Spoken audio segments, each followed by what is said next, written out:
O investimento para ampliar a bacia de evolução do complexo portuário do Itajaí já começou. É uma medida necessária para a expansão do complexo portuário, para que ele receba navios de grande porte que já estão operando no mercado.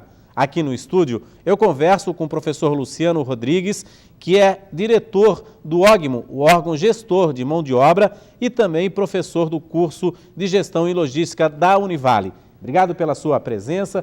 Eu queria saber, o Porto de Itajaí, ele tem problemas estruturais porque é um porto fluvial e não marítimo? E até que ponto essa bacia de evolução é necessária, essa ampliação da bacia de evolução, para que ele não fique fora do mercado aí do setor portuário mundial? Nós temos um problema estrutural, que não é de hoje. Quer dizer, nós temos um porto que é de rio. Então, as suas limitações são as suas margens de rio, né? Os navios foram crescendo com o seu tamanho e isso foi impedindo que esses navios pudessem fazer o giro entre essa margem. Depois da construção, principalmente da portonave, que antigamente, quando era só Itajaí, nós tínhamos o incremento dessa bacia de evolução através de você ir comendo, vamos chamar assim, a outra margem para poder ampliar esse giro na bacia de evolução. Com hoje a portonave à frente do próprio porto de Itajaí, você tem uma limitação que é o próprio cais. Portanto, os navios crescendo, está limitado esta manobra num espaço de 400 metros. Só que os navios hoje já são mais de 300 metros. E é uma regra de segurança internacional que o navio as operações devem ter uma norma de segurança que é mais ou menos 1,5 o tamanho do seu navio. Então, se eu tenho um navio de 300 metros de comprimento, para ele poder fazer esse giro e ficar de proa para o mar, ele precisaria de 450 metros de extensão para poder fazer o giro. Façamos uma ideia, um navio de 300 metros, que é uma chapa de aço, fazendo perpendicularmente, represando a água do rio Itajaí nesse momento de giro. Isso, ele empurra essa inércia, podendo provocar um acidente náutico. Então, nós precisamos ampliar para incluir nessas normas de segurança e, se isso não fizer, nós estaremos fora do mercado internacional. Independente do que está ocorrendo, os armadores estão construindo navios maiores. Esses navios maiores, que é que nem caminhão, por que nós chegamos numa carreta? Porque nós vimos que o mesmo equipamento consegue transportar mais peso, por isso que nós saímos de um truque e fomos para uma carreta. Os navios são iguais. Eles, com o mesmo tipo de motor, basicamente pequenas diferenças, eles conseguem, com os navios maiores, transportar um volume maior de carga, portanto, gerando mais frete, portanto, melhor receita. E isso, as instalações que são de mar, não tem tanto esse problema que não seja só calado ou profundidade. Mas essas que são de rio, como é o nosso caso, tem a limitação das suas margens. Hoje, para nós termos uma noção, o mundo já está na 8ª geração de containers, 8ª, que são navios de 18 a 20 mil TEUs. TEUs é uma unidade de 20 pés, um container de 20 pés. Esses navios da 8ª geração estão acima de 18 mil TEUs. Esses navios que operam em Itajaí estão na faixa de 6 a 7 mil TEUs. Já é um atraso, né? Já. Quer dizer, também é uma verdade que no Brasil todo não tem nenhum navio acima da 5ª geração. Os portos nacionais não conseguem receber. Mas nós temos que adequar o nosso para poder receber pelo menos o da 4ª geração, que é esse que se pretende. Esse de 306 metros? As margens estão sendo preparadas para navios de 334 até 366 metros. Já tem que prever navios desse expansão, porte, né? esse crescimento, que é um risco. Por isso, todo esse cuidado na elaboração, nos estudos que estão sendo feitos pela autoridade portuária e pelos 2 terminais, para poder ofertar isso aos seus clientes armadores, né? Hoje, aqui no Complexo Portuário do Itajaí, onde que é feita essa bacia de evolução? É na frente dos 2 portos? Exatamente, na frente, nós temos a noção, de frente aos berços 1 da portonave e do próprio AIPMT. É ali que é a bacia de evolução atual, que tem 400 metros de comprimento. Há outras 3 propostas já estudadas, analisadas por eles e por uma empresa holandesa, contratada para fazer esses estudos, os principais especialistas mundiais nisso. E eles simulam essas movimentações. E foram feitas agora, nesse começo do ano, e percebe-se que até 366 metros pode ser feito, mas numa outra bacia a ser construída, que seria aquela que fica de frente à atual Marinha, ao pier da Marinha. Porque a área de expansão que existe até Navegantes para poder ocupar essa área toda. Ali daria uma faixa de 460, 480 metros de comprimento. O que seria suficiente, então? O que para esse tipo de navio seria suficiente. Provavelmente nós já estaríamos fora para navios de 6ª geração. Mas o Brasil ainda não tem. Nós levaríamos ainda um tempo grande para poder receber navios de 6ª geração, que são navios de 13, 14 mil TEUs. Fatalmente, daqui margem de 10, 15 anos, Itajaí vai estar fora do mercado mundial, porque não tem estrutura para receber navios maiores. A não ser que os recursos financeiros sejam tantos, porque o dinheiro e engenharia faz qualquer tipo de obra, que nós tenhamos que desapropriar, fazer mudança, ou fazer um porto marítimo. Já há tecnologia para se pensar nesses navios de 6ª geração, né? Sim, não, no mundo tem tecnologia e tem dinheiro.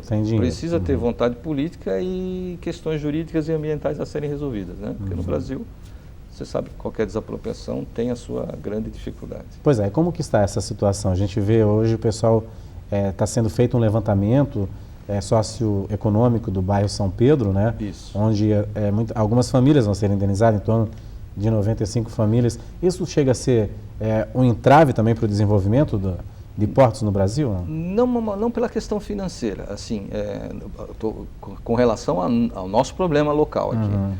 Há um estudo realizado recentemente, que está sendo confirmado agora, para esse tipo de indenização, nós teríamos que ter um caixa de 24 milhões.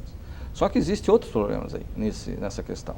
Há uma questão, por exemplo, que parte dessas famílias ou dessas pessoas não tem título de propriedade, são invasores. E aí começa o problema jurídico de como você indeniza um invasor, né? Porque aquilo é terra devoluta, não é? Começa, exatamente tudo isso precisa ser analisado. Tem que buscar na legislação mesmo, né? Na legislação. A questão ambiental estaria mais ou menos equacionada, porque se nós olharmos sobre esse aspecto, a nossa região, a nossa área, ela já é utilizada. Então, o próprio estudo de impacto ambiental, que também tem que ser feito, ele já mostra que, por exemplo, nós temos investimentos portuários, que a própria Porto de Itajaí, a própria Portonave, nessa condição. Em que nós faríamos então? É apenas uma adaptação para fazer giro na bacia de evolução. E compensações ambientais também, né? Isso com certeza, o relatório de impacto vai depois ter as suas compensações mitigatórias, suas medidas mitigatórias para poder compensar isso que não deve ser de muito ou de grande impacto, até porque nós já usamos essas áreas né? de outra forma. Então, talvez o maior problema seja o político, o institucional e o jurídico, que é poder, por exemplo, indenizar essas pessoas, tirar essas pessoas de lá, você ter a questão de desapropriação efetiva por parte do município.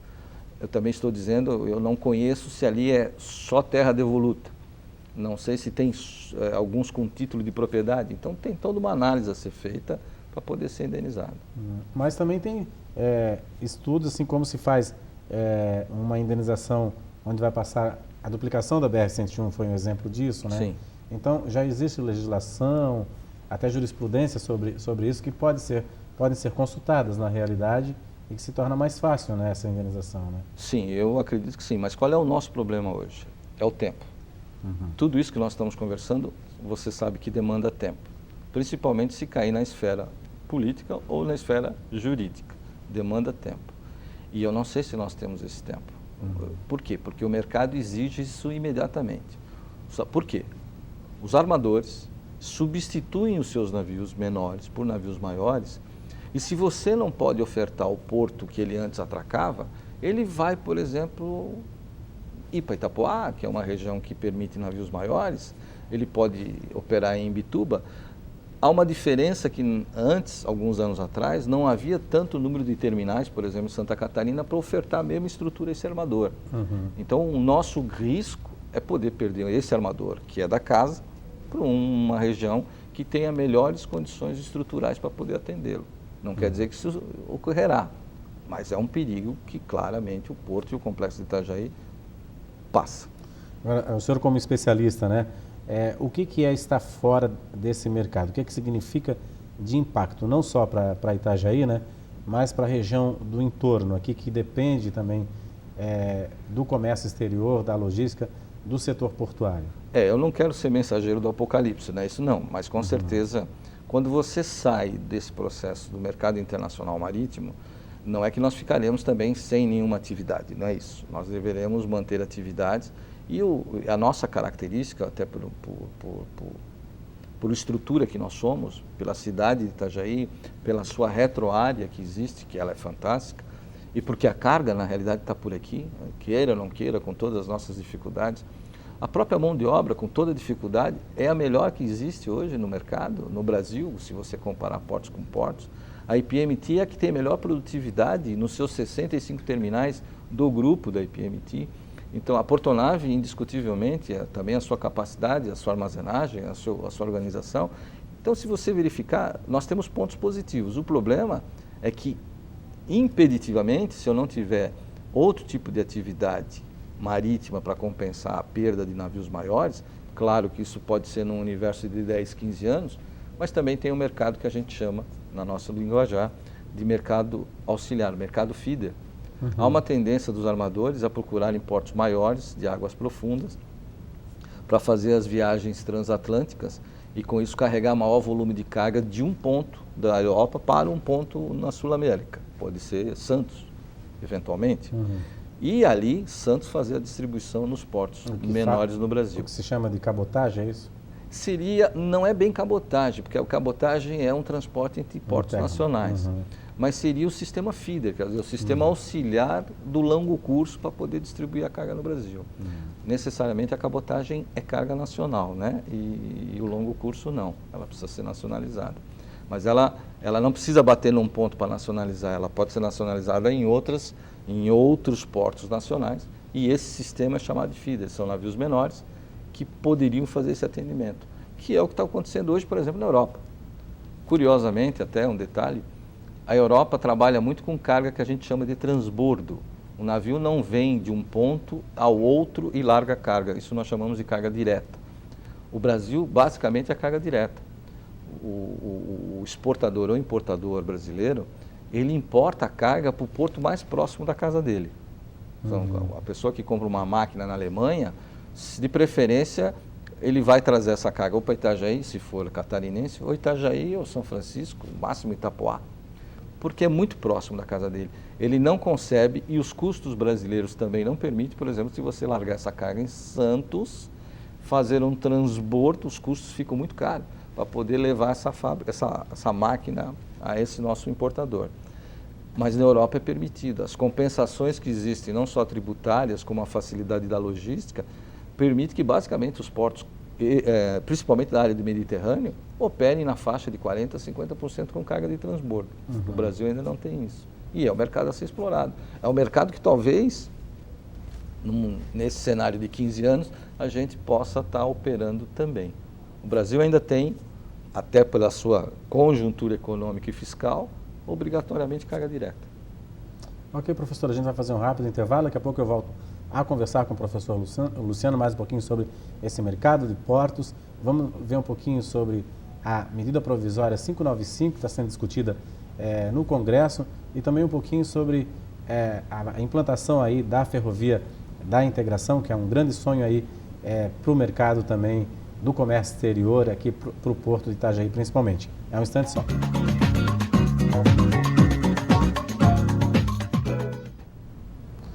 Oi, o Painel Univale está de volta. O nosso assunto hoje é o investimento no Porto de Itajaí, com a ampliação da bacia de evolução do complexo portuário do Itajaí. Eu converso aqui no estúdio com o professor Luciano Rodrigues, que é o diretor do OGMO, o órgão gestor de mão de obra, e também professor aqui do curso de gestão portuária da Univale. Professor, a gente falou bastante em investimentos, né? E o senhor até falou que na Europa é possível fazer esse transbordo, né? E vir de portos maiores para portos menores. E o que se percebe lá também é muito investimento em hidrovias, né? Principalmente o porto de Munique, de Hamburgo, por exemplo, ele é um porto fluvial que é a 80 quilômetros da costa, né? Como é possível investir isso numa cidade como Itajaí? Era possível ter um porto, por exemplo, lá em Gaspar e Ilhota, ou então fazer esse transporte de contêiner através de chatas ou de navios menores? Esse seria o ideal, né? Obviamente, se nós pudéssemos usar nossas vias navegáveis, né, com certeza seria muito bom. O problema no Brasil é que os únicos exemplos que nós temos semelhantes a isso que nós comentamos com relação à Europa são as grandes vias de exportação de soja que tem ali a partir de Corumbá, né, do Rio Paraguai, né? Quando nós falamos de rios como o nosso aqui, que outrora nós já tentamos, até mesmo como executivo do Grupo Porto Belo, trazer açúcar de Ilhota para Itajaí, nós tínhamos algumas dificuldades, como áreas de transbordo. Por exemplo, a própria ponte que passa sobre o rio Itajaí, os vãos só tem 4 metros, a antiga, a nova tem 6 metros. Não há chatas para esse tamanho para poder passar entre as pernas de ponte. Não há questão tributária que possa permitir isso.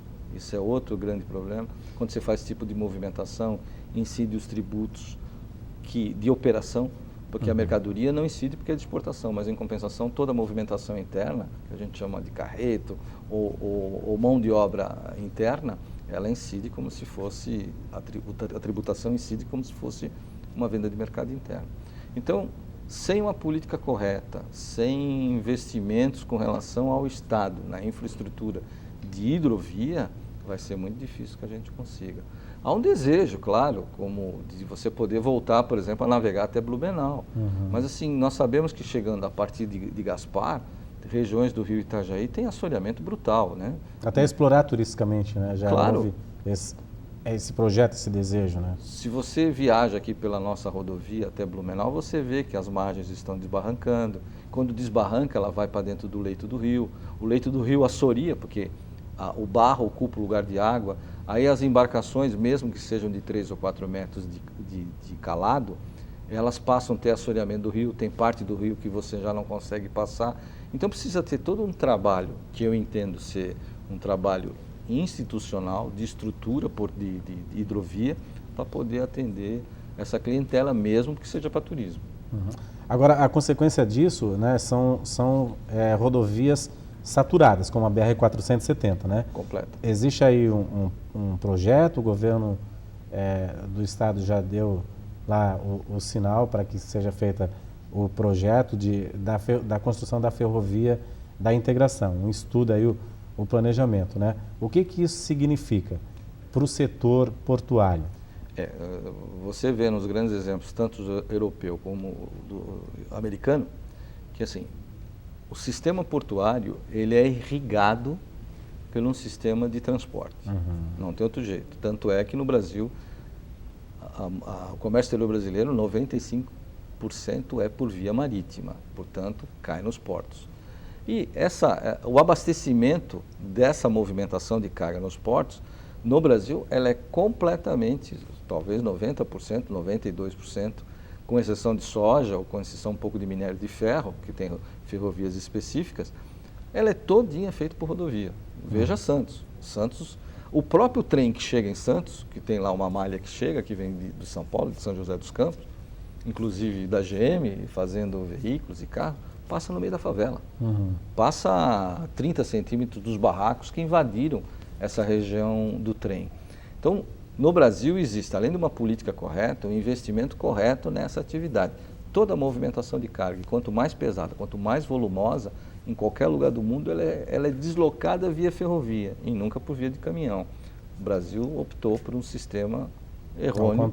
Ao contrário.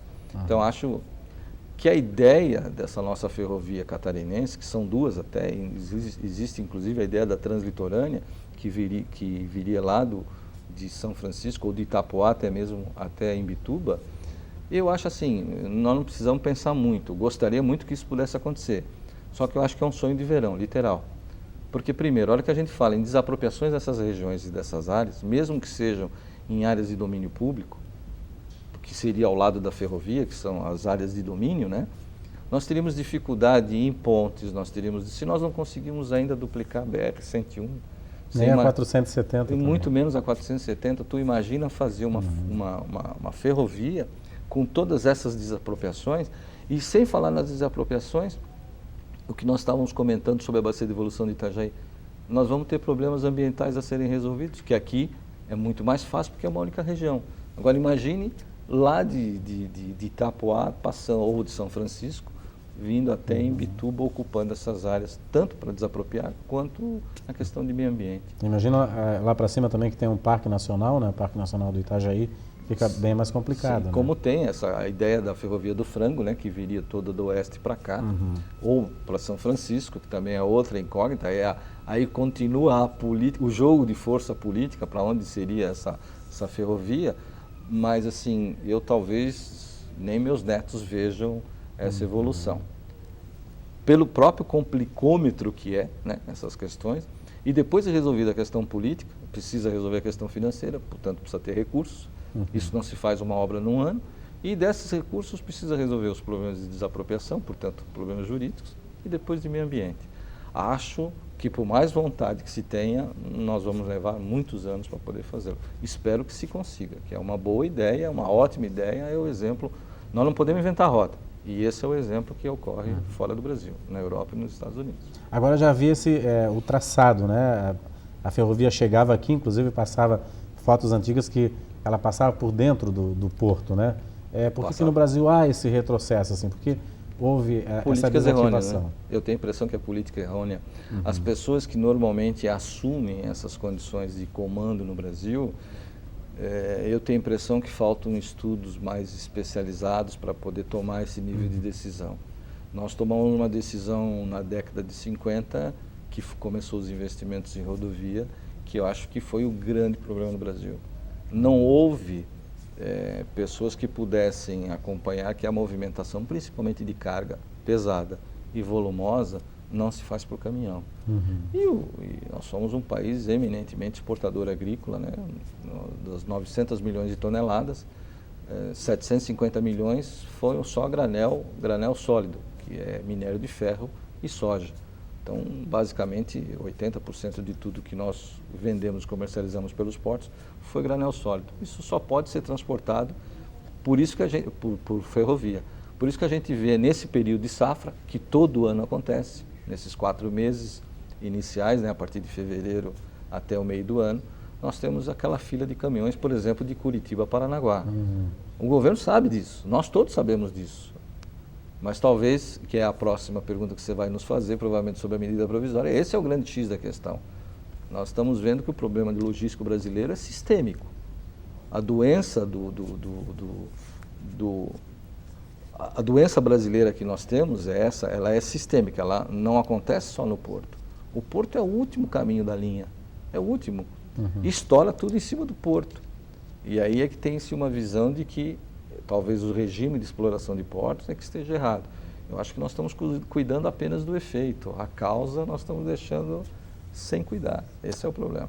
Pois é, a gente está vendo aí na mídia, né, as televisões transmitindo ao vivo da Câmara, do Senado.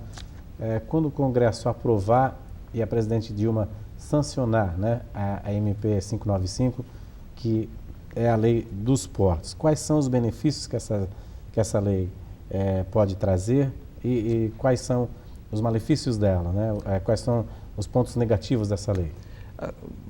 Ontem, aliás, organizado pela própria nossa instituição, a Univale, teve um debate muito interessante com os administradores do Porto de São Francisco e do Porto de Itajaí e com os administradores dos 2 terminais de contêineres especializados aqui do nosso complexo portuário.